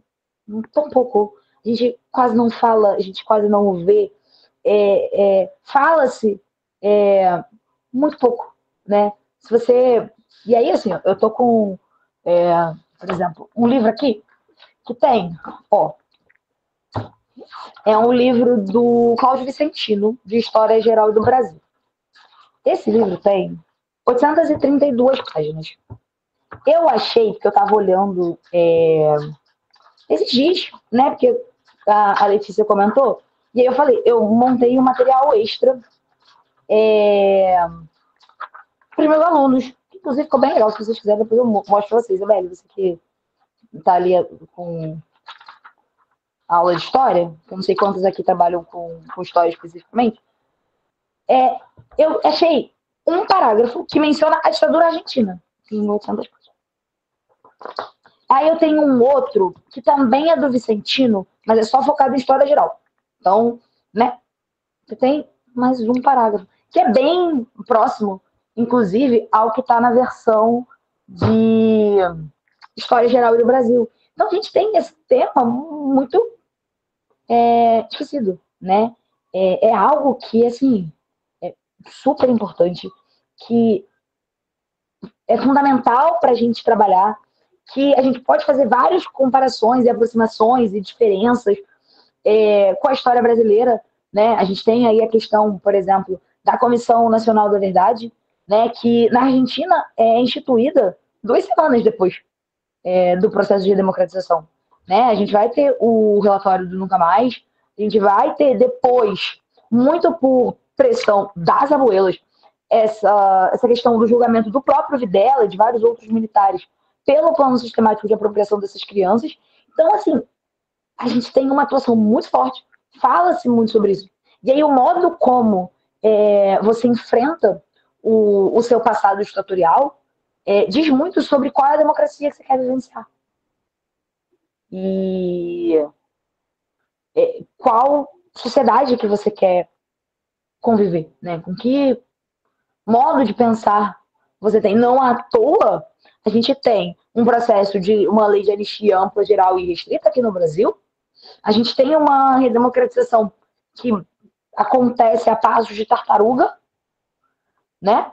Então, assim, é algo muito lento. E quando a gente tem a redemocratização, acontece nos moldes que acontecem. E aí a gente vai ter uma Comissão Nacional da Verdade de caráter informativo sendo criada em 2010. E sim, óbvio, pelo amor de Deus, em momento nenhum estou dizendo aqui que não deveria acontecer. Deveria, mas deveria ter acontecido lá atrás. E deveria ter trago um processo diferente, né? Porque isso, a gente vai ter essa manutenção nesse ideal ditatorial. Assim, eu vejo, gente, é assustador. Garotos, crianças ali, 14 anos, falando assim, não, tem que ter ditadura, gente, pelo amor de Deus. Que isso? O que está acontecendo aqui? Sabe? O que aconteceu para que a gente tenha uma juventude tão mercenária, tão ligada a esses absurdos? É o quê? Vocês não sabem o que aconteceu? Vocês sabem, acham que realmente devia acontecer? É complicado, sabe? Então, eu acho que trabalhar com isso, falar sobre isso, é uma forma da gente tentar, não sei se seria muito utópico da minha parte, achar que a gente consegue fazer alguma coisa, mas também se eu achar que eu não consigo fazer nada, é melhor nem sair de casa.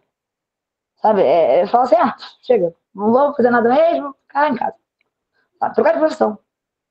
Porque a gente precisa ter essa aproximação, sabe? Essa ideia que não é, sei lá, querendo romantizar a profissão, que eu sei que tem 200 mil problemas, mas de pensar no que a gente pode fazer para melhorar, sabe? De tentar trazer algo de melhor, de positivo, de refletir, de não trazer um conhecimento pronto. Eu, obviamente, não acho que esse seja meu papel, ou que seja a ideia da educação, isso, mas colaborar para que esse aluno reflita, para que esse aluno vá ali aos poucos tendo acesso, né, que a gente colabore com essa ideia.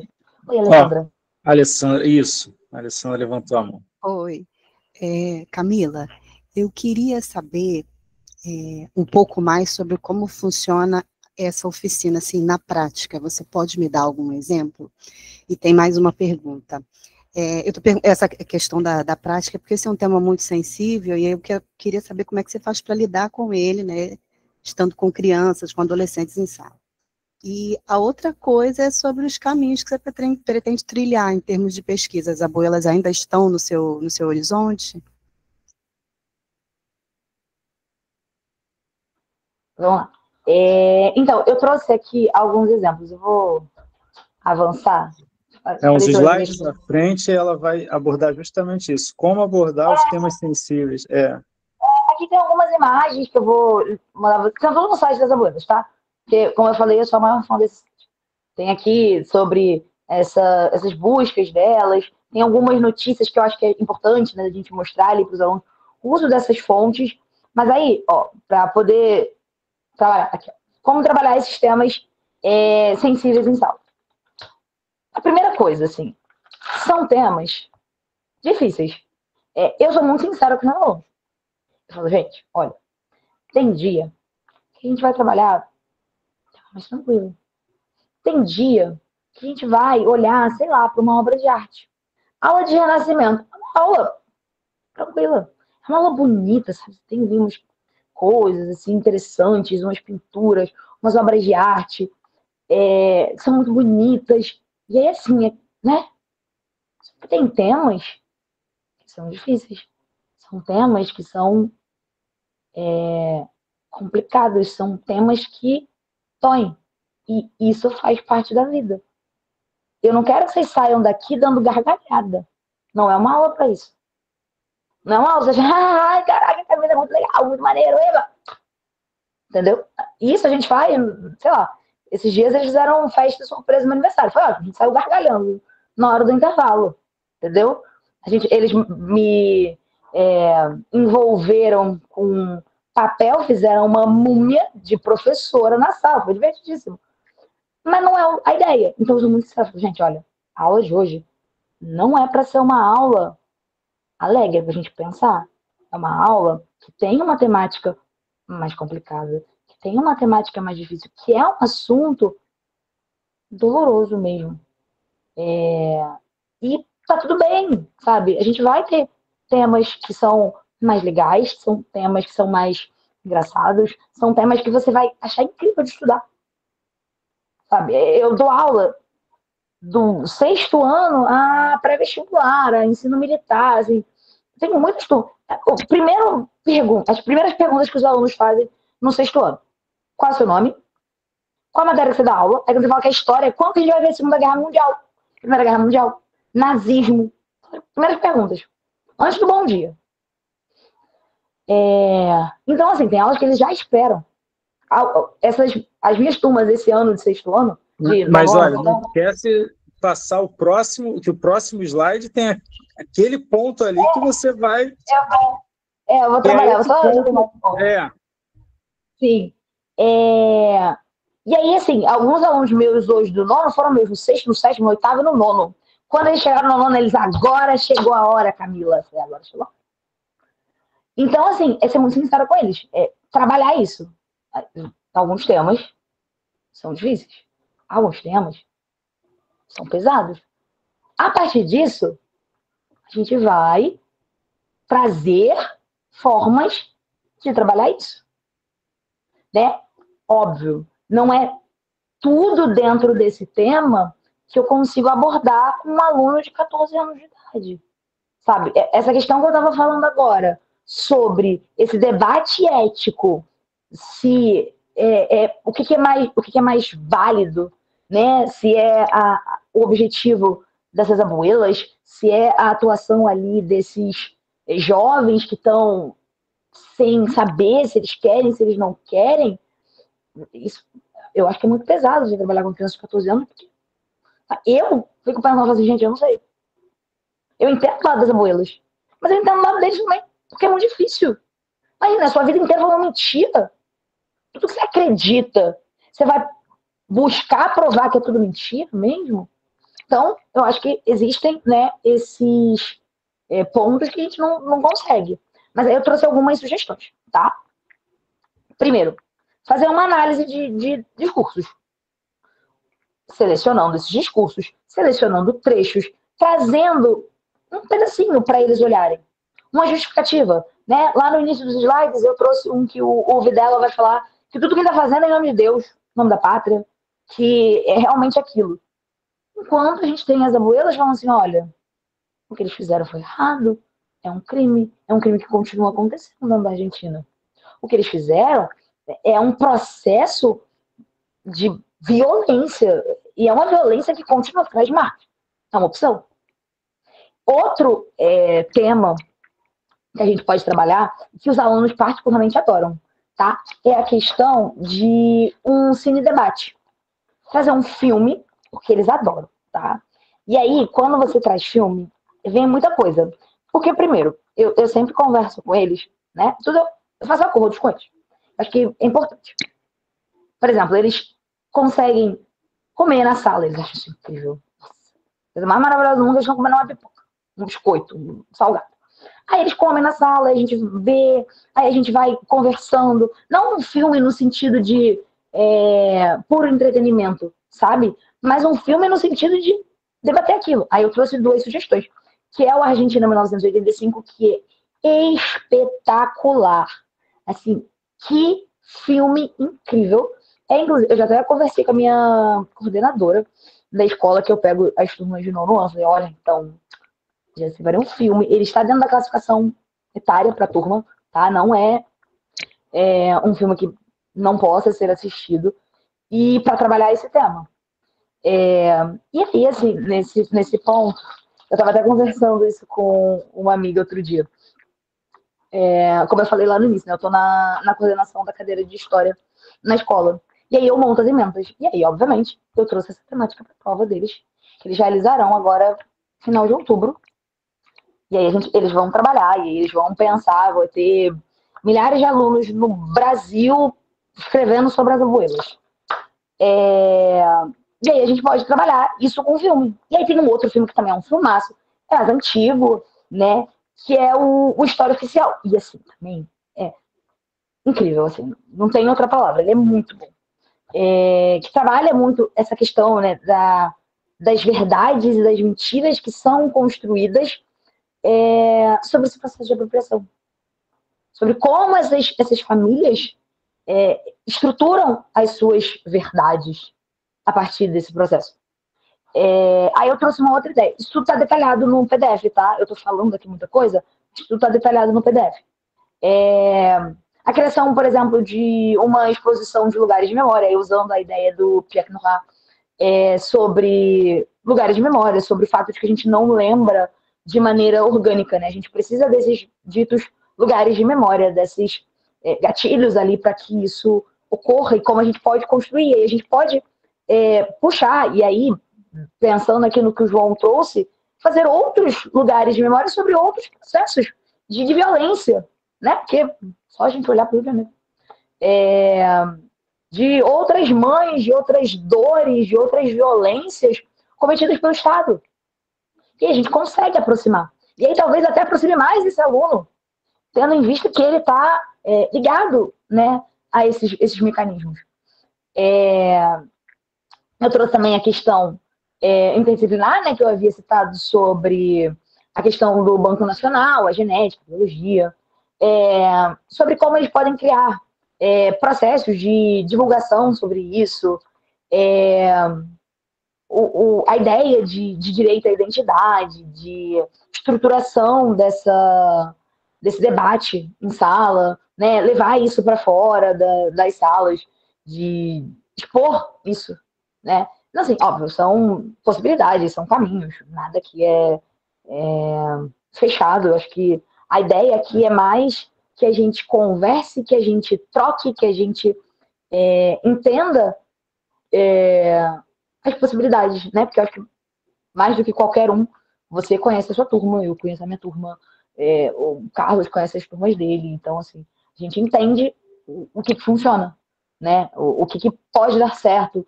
Não necessariamente vai dar sempre, né? A gente vai, às vezes, com uma expectativa. Mas a gente pode aproximar essa ideia ali, esse debate do que a gente tem para os nossos alunos, né? Então, trazer isso, eu acho que é super fundamental para que a gente construa, né, uma atividade que seja interessante para o nosso aluno. Porque, assim, para mim, qualquer uma dessas atividades seria incrível, eu adoraria. Mas eu, Camila, entendeu? Com a vivência que eu tenho, adoraria. Não necessariamente a minha turma vai gostar, ou a sua turma vai gostar, ou a turma da Isabelle vai gostar. Então a gente precisa ir ali, talvez testando, dando uma olhada, criando essas possibilidades. Por isso que eu assim, deixei bem aberto, né? Tem uma parte teórica lá no início, que eu falo muito sobre essa ideia de lugares de memória, de justificativa, de importância. Mas a parte da oficina em si tem um grande horizonte de expectativas, né? Vou dar um exemplo, Camila. Agora, recentemente, a gente estava planejando a aplicação dessa oficina pedagógica no 9º ano do Campus Centro do Colégio Pedro II. E Camila abriu esse leque, porque ela tem um arquivo, né? Ela mandou um e-mail, na verdade era um Google Docs, né? E ela mandou e falou, olha, quais dessas possibilidades é mais interessante para esse grupo? E aí eu estava conversando com a outra professora, que tem as turmas de 9º ano, né? A professora, até vou fazer uma menção a ela, queridíssima, provavelmente alguns de vocês conhecem, professora Cláudia Burzot. E aí a gente estava verificando qual dinâmica podia ser. Claro, não vai poder ocorrer, já falei para vocês, né, o motivo é porque o campus não vai poder abrigar a atividade, mas a gente estava montando, como se fosse um quebra-cabeça mesmo, né? Você tem um menu, um cardápio ali, olha, como é que a gente pode montar essa oficina pedagógica? E aí podia ser um filme para sensibilização, ou fazer uma pequena exposição, ou analisar alguns discursos, ou ter um trabalho interdisciplinar com professora, né, de ciências, biologia. Então, assim, tudo isso podia ser mobilizado ou alguma dessas coisas. Trazendo para a prática mesmo, né, já caminhando, a gente tem aí 10 minutinhos para encerrar, e aí pensando nessa pergunta que eu acho muito pertinente da Alessandra, como é que a gente coloca em prática, né? Tudo que você trouxe, esse arcabouço teórico, como é que isso se transforma, e aí vai para o espírito, né, do encontro do Tecendo a Cidadania, né, que elas têm uma pretensão sempre, vocês viram o livro, de fazer oficinas práticas, né? É muito prático, assim, como é que você faria e tal. E o que a Camila Feitosa trouxe para a gente, eu acho que foi muito interessante, é uma professora de chão de escola, né, de educação básica, que tem uma reflexão de aplicação desse tipo de atividade, trazendo essas reflexões para a gente. Então, queria ser a parte para trazer esse diálogo com a pergunta da Alessandra. Deixa eu encerrar aqui meu microfone para a Camila. Só fechando sobre o que a Alessandra perguntou sobre a ideia de continuar. A ideia é continuar com as abuelas. Porque agora eu estou em época de finalização de 2025 e início de 2026 ao mesmo tempo. Então eu não estou com tempo exatamente para escrever um artigo, mas eu estou com algumas ideias, eu já tenho alguns rascunhos para trabalhar exatamente essa questão da sala de aula, né? Assim, acho que eu demorei muito a pensar o óbvio, sabe? Que, poxa, para mim é algo óbvio, que é juntar as abuelas com a sala de aula, né? Porque é vivenciar esses dois mundos, que eu gosto muito desse mundo acadêmico, de pesquisa, de apresentação, de levar isso a eventos, mas eu tenho que aproximar isso com a realidade que eu vivo, com os 40 tempos que eu tenho em sala de aula, com o fato de que eu estou ali hoje coordenando 200 professores. Dentro da sala de aula que eu posso usar isso, entendeu? Não é só num campo teórico, pensar na prática, pensar nessa pesquisa voltada à minha realidade. E a minha realidade é a sala de aula, né? Então, a ideia é manter essa união entre as abuelas e a sala de aula, né? E trabalhar com isso. Aqui, eu já encerrando, né? Porque eu acho que eu já falei muito. Acho que é importante que a gente reflita, né? Independente de qual ação a gente leve para a sala de aula, sobre qual atividade a gente vai falar. Acho que é importante que a gente entenda o quanto essas abuelas se tornam um símbolo. Mas é um símbolo que a gente consegue levar para a sala de aula, sabe? É algo que é assim, vivo, né? Que tá ali, que é a realidade. O que a gente está falando em sala de aula, o que eu estou mostrando para os alunos, é a vida delas, é a dor delas. E é fazer isso com respeito, sabe? Com cuidado, com óbvio que uma metodologia de pesquisa, porque é uma pesquisa, né? É o meu trabalho. Mas ao mesmo tempo, entender que essa minha pesquisa, que essa minha reflexão, que essa minha análise é a vida de milhares de pessoas. E acho que é isso, é entender que esse processo que a gente está fazendo de trabalhar, de entender, de debater, é importante para dar voz, para dar espaço, para colaborar com uma reflexão sobre também, não só a sociedade argentina, mas a sociedade que a gente está vivendo aqui, sabe? De trabalhar com esses pontos e não permitir que isso volte a ser silenciado. Né? A gente aí trabalha muito com a ideia de memória.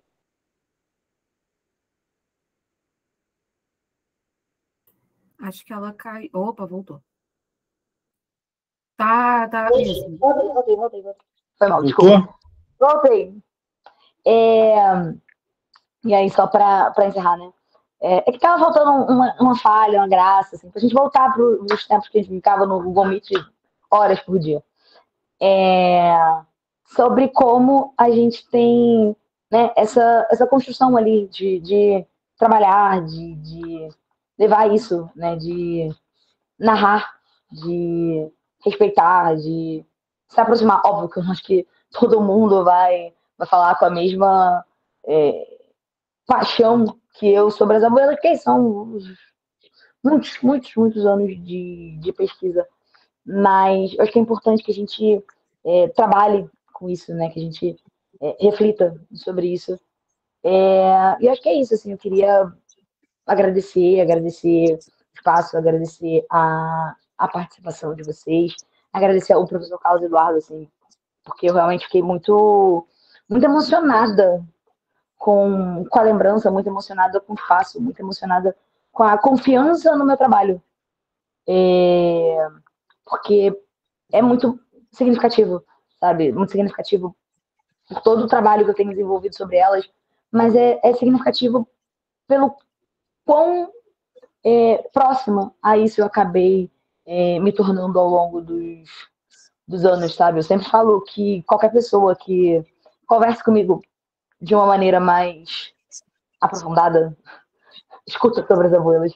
O que a Letícia falou aqui sobre eu ficar levando a palavra das abuelas pelos corredores do FIX não é um exagero. Eu realmente falo sobre isso, as pessoas próximas sabem sobre isso, os meus amigos, a minha família, eu falo, assim, as pessoas me mandam assim, aconteceu alguma coisa sobre as abuelas, aí tem 3, 4 pessoas me mandando isso no Instagram, as pessoas me mandam isso pelo WhatsApp, porque as pessoas sabem, né, do quão importante isso é para mim.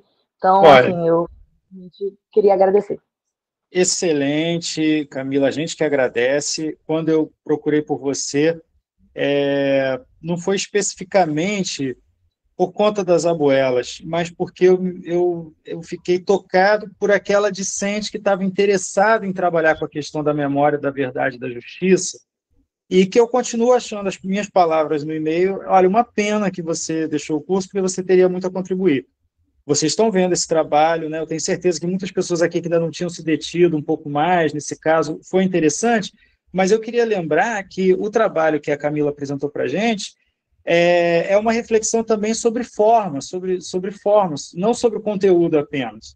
Então, por exemplo, a gente saiu da aula passada pensando como o samba educa em direitos humanos, mas, de repente, outras experiências educam em direitos humanos. Aqui no Rio tem as Mães da Maré, vocês estavam falando dessa questão, né? As mães aqui do lado perdem seus filhos à letalidade policial. Então, eu acho que ela... Ou se a gente continuar na música, eu lembrei de uma música do Chico, vocês conhecem, Angélica, do Chico Buarque, que ele diz: quem é essa mulher que canta sempre esse estribilho? Só queria embalar meu filho que mora na escuridão do mar. Quem é essa mulher que canta sempre esse lamento? Só queria lembrar o tormento que fez o meu filho suspirar.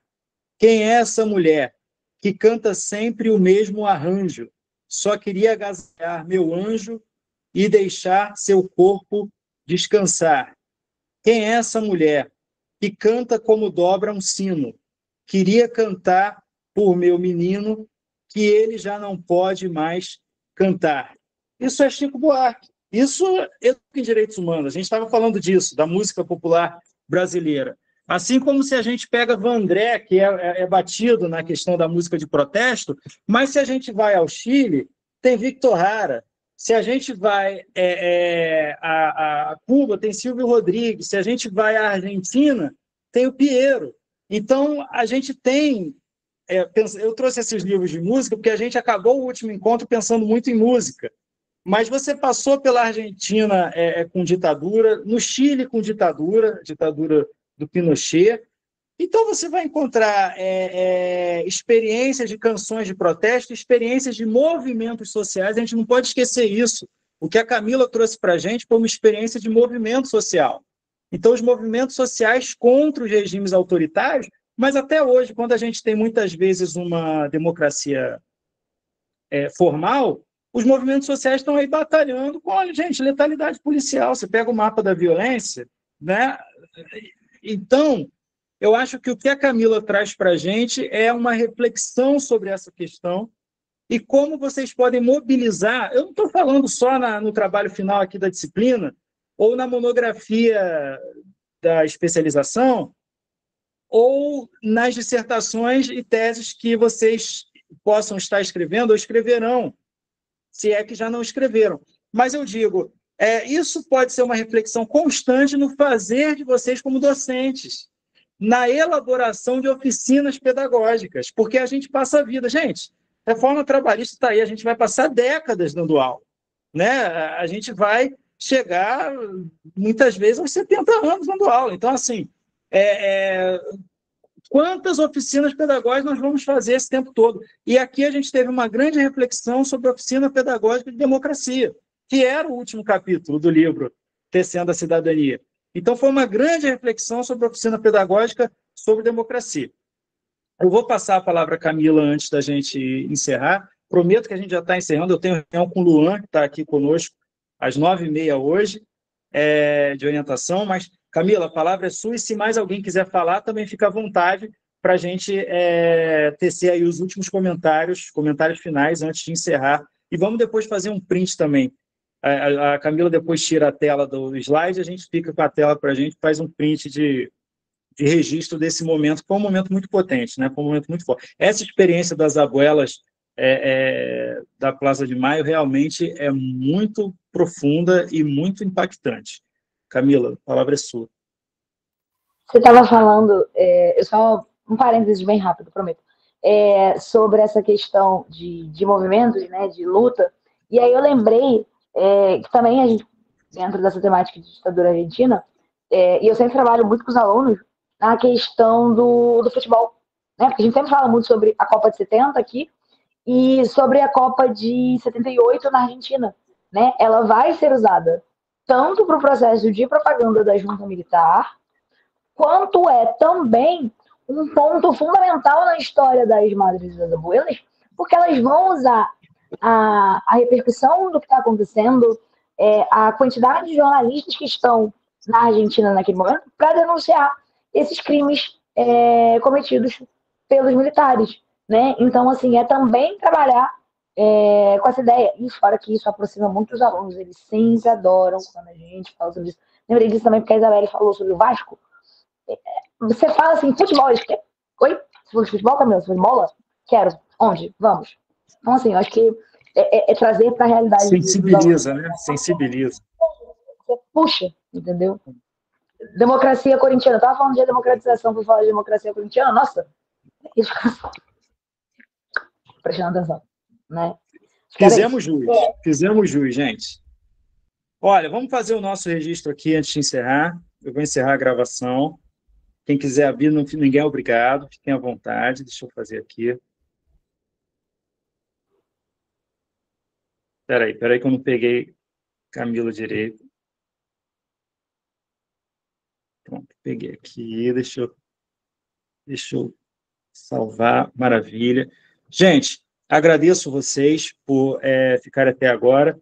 A gente encerra, então, eu vou aqui encerrar a gravação e a gente se encontra novamente aqui na próxima terça-feira, nesse mesmo link, às 19 horas, tá bem? Deixa eu parar a gravação e aí, se vocês quiserem, a gente continua aqui no Papo do Cafezinho com a Camila para poder encerrar a chamada. E obrigado novamente, Camila.